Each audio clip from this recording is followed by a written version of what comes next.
অমাবস্যার নিকষ কালো রাত।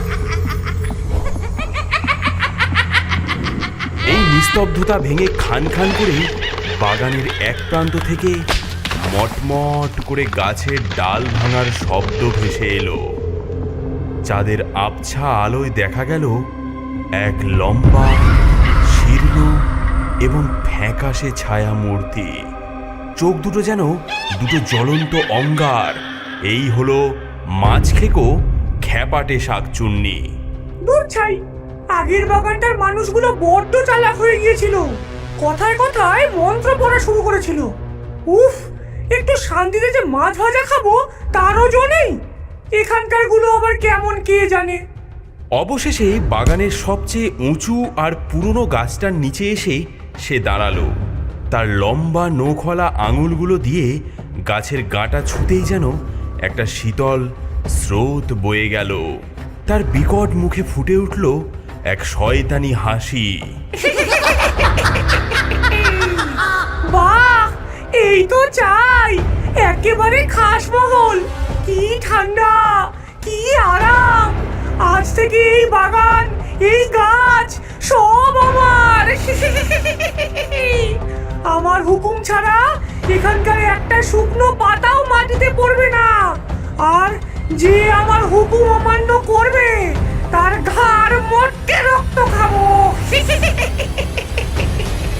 এক লম্বা লাফ দিয়ে সে তরতর করে অদৃশ্য হয়ে গেল গাছের মগডালে। শুধু তার খ্যাপাটে হাসির শব্দটা রাতের বাতাসে ভাসতে থাকলো।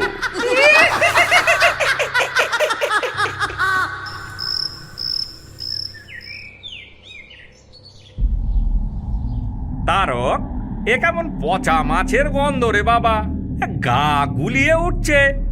তাই তো, আর হাওয়াটাও কেমন যেন ভারী। দেখছো, একটা পাখিও ডাকছে না। এসেছে আমার বাগানের নতুন দুটো চাকর। দেখি আজ কেমন করে তোদের গতর খাটানো যায়। আমার বিনা হুকুমে আমার বাগানে ঢুকেছিস, শাস্তি তো পেতেই হবে। সর্বনাশ, কালকে তাজা সুপারি এক রাতের মধ্যে পচে কালো হয়ে গেল কি করে? এ তো কোনো পোকার কাজ নয়। দশরথ ব্যাপারটা বিশেষ পাত্তা না দিয়ে অন্য একটা গাছ থেকে সুপারি পাড়তে যেই না কাস্তে উঁচিয়েছে, অমনি তার হাতটা অবশ হয়ে গেল। কাস্তেটা ঠং করে মাটিতে পড়ে গেল। আরে, হাতটা এমন অবশ হয়ে গেল কেন? সে আবার কাস্তে তুলল, কিন্তু আবার একই ঘটনা ঘটল। এই যা, তিনবারের বার সে ভয় পেয়ে পিছিয়ে এলো। না, আজ আমার দ্বারা আর হবে না। শরীরটা কেমন করছে। বাবা, তুমি কি কোনো হাসির শব্দ শুনলে?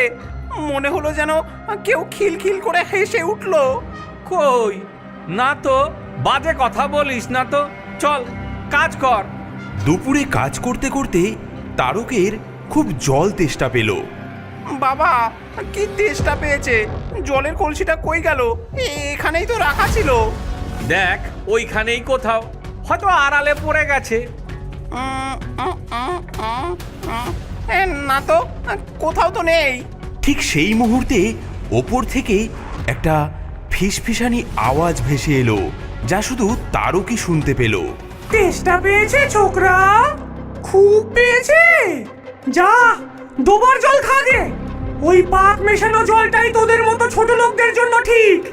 আমার বাগানের শুদ্ধ জল তোদের জন্য নয়।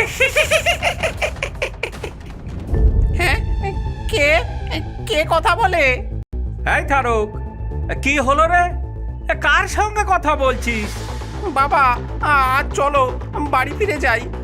আমার কেমন একদম ভালো লাগছে না। এই বাগানে নিশ্চয়ই কোনো গোলমাল আছে।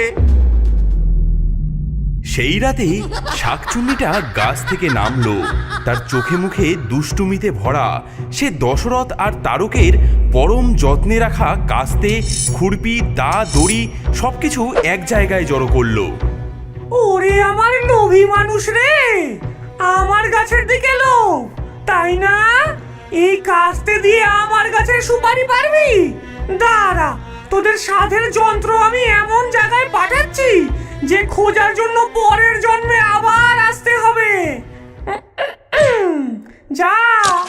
এই বলে সে খ্যাক খ্যাক করে হাসতে হাসতে সব যন্ত্রপাতি এক এক করে পাশের ডোবাটার মধ্যে ফেলতে লাগলো। ডোবার মধ্যে ধপাস ধপাস করে পড়ার শব্দটা রাতের নিস্তব্ধতাকে ভেঙে দিল। এ কি রে তারক, সব যন্ত্রপাতি হাওয়া, কাস্তে, দা, খুরপি কিচ্ছু নেই। নিশ্চয়ই কাল রাতে চোর এসে চুরি করে নিয়ে গেছে, কিন্তু সব একসাথে। চলো তো পাশের ওই ডোবাটা একবার খুঁজে দেখি।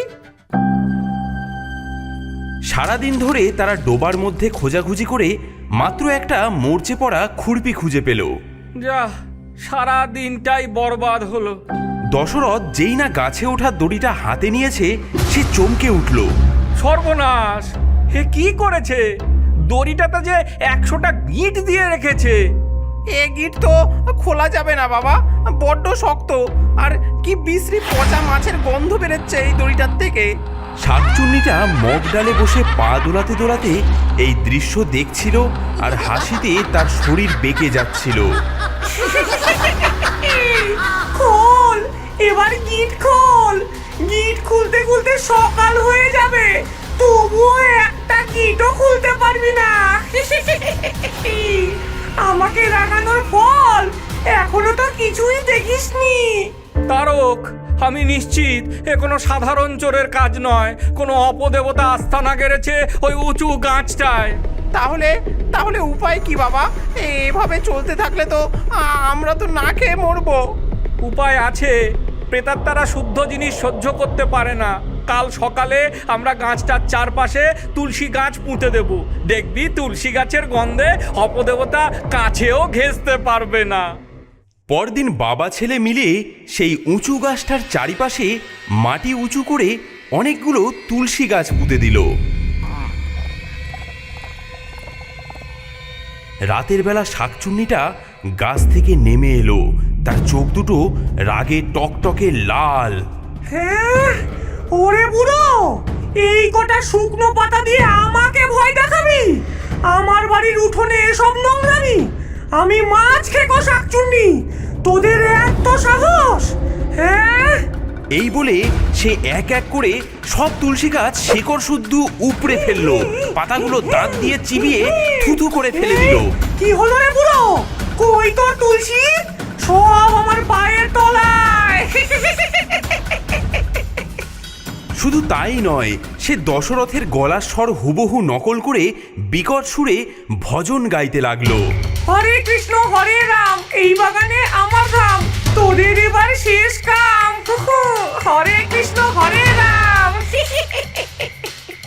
বাবার বুদ্ধিতে তো কাজ হলো না। আজ আমি নিজের চোখে দেখব কে এত কাণ্ড করছে। যত বড় শয়তানি হোক, একবার তাকে দেখতে পেতেই হবে। মাঝরাতে সে যা দেখল তাতে তার গায়ের রক্ত হিম হয়ে গেল। শাকচুনিটা গাছ থেকে নেমে এসে উনুন ধরিয়েছে। তার সামনে ভাঙা হাঁড়িতে চাপানো ডোবার পাঁক আর পোকামাকড়, কিন্তু সেই জঘন্য জিনিস থেকে ভাজা ইলিশ মাছের এক অপূর্ব গন্ধ বেরোচ্ছে যে তারকের জিভে জল এসে গেল। নে রে নে, খা। এমন সর্ষে ইলিশ পাবি কোথাও? এই হতচ্ছাড়া মানুষ দুটো শুধু সুপারিই চেনে, রান্নার র বোঝে না। ওদের কপালে কি আর আমার হাতের রান্না আছে? হঠাৎ সে রান্না থামিয়ে ঝোপের দিকে তার জ্বলন্ত চোখ দুটো তাক করলো। তারক বুঝে গেল সে ধরা পড়ে গেছে। কি রে ছোকরা, লুকিয়ে লুকিয়ে আমার রান্না দেখছিস? গন্ধটা খুব ভালো, তাই না? তোর জন্যও এক বাটি তুলে রেখেছি, কাল সকালে এসে খেয়ে যাস। নাইলে কিন্তু আমি তোর ঘরে গিয়ে দিয়ে আসবো, মনে থাকবে তো? এই সরাসরি হুমকিতে তারক আর এক মুহূর্ত দাঁড়ালো না সেখানে। সে পড়ি কি মরি করে বাড়ির দিকে দৌড় দিল। পেছনে শাকচুন্নির অট্টহাসি প্রতিধ্বনিত হতে থাকলো।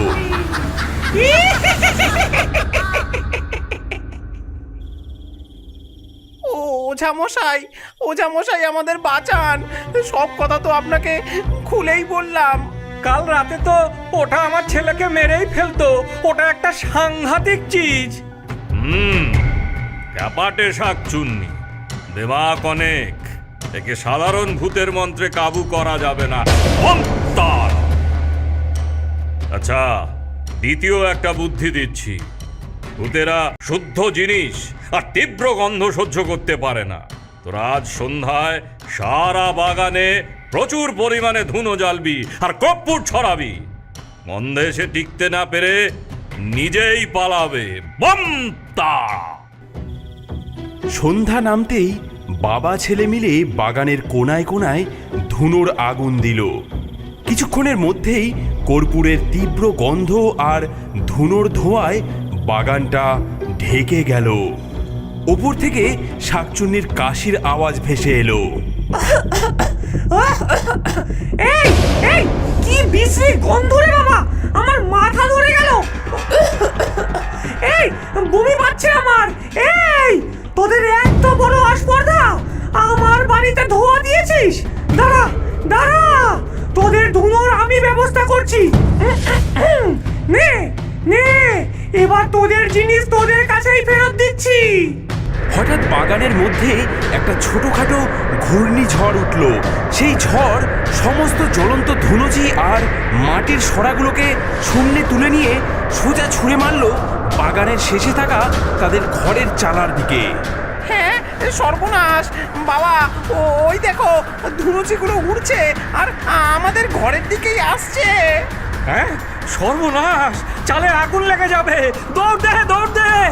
বাবা ছেলে নিজেদের ঘর বাঁচানোর জন্য দৌড়াদৌড়ি শুরু করলো। শাকচুন্নিটা ওপর থেকে এই দৃশ্য দেখে অট্ট হাসিতে ফেটে পড়ল। কি কেমন লাগে?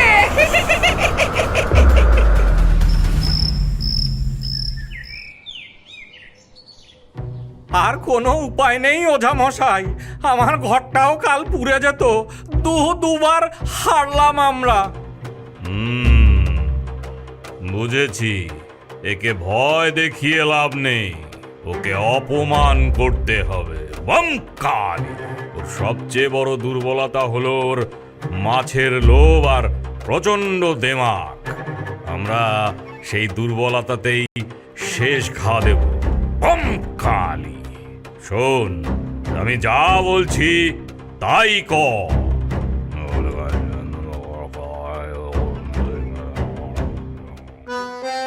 ও ও ও বাগানের মালকিন, আমরা আমরা হার মেনেছি আর আপনার জন্য ভোগ এনেছি। দেখুন, দয়া করে গ্রহণ করুন একবার। কি এনেছিস রে? এতদিনে তাহলে আমার ক্ষমতা বুঝতে পারলি? ঠিক আছে, রেখে যা, দেখছি তোদের ঘটে কেমন বুদ্ধি হয়েছে। দুবার জেতার অহংকারে শাকচুন্নিটার মনে কোনো সন্দেহই জাগলো না। সে গাছ থেকে নেমে এসে কলাপাতায় মোড়ানো রুই মাছের মতো দেখতে বস্তুটা তুলে নিল। বাহ, শেষ পর্যন্ত আমার কদর বুঝলো। দেখতে তো বেশ লাগছে, আর গন্ধটাও তো খাসা বেরোচ্ছে। এই বলেই সে আর দেরি না করে মাছের বড় একটা টুকরো মুখে পুরে দিল, আর তারপরই সেই প্রলয়ঙ্কর কাণ্ড ঘটল।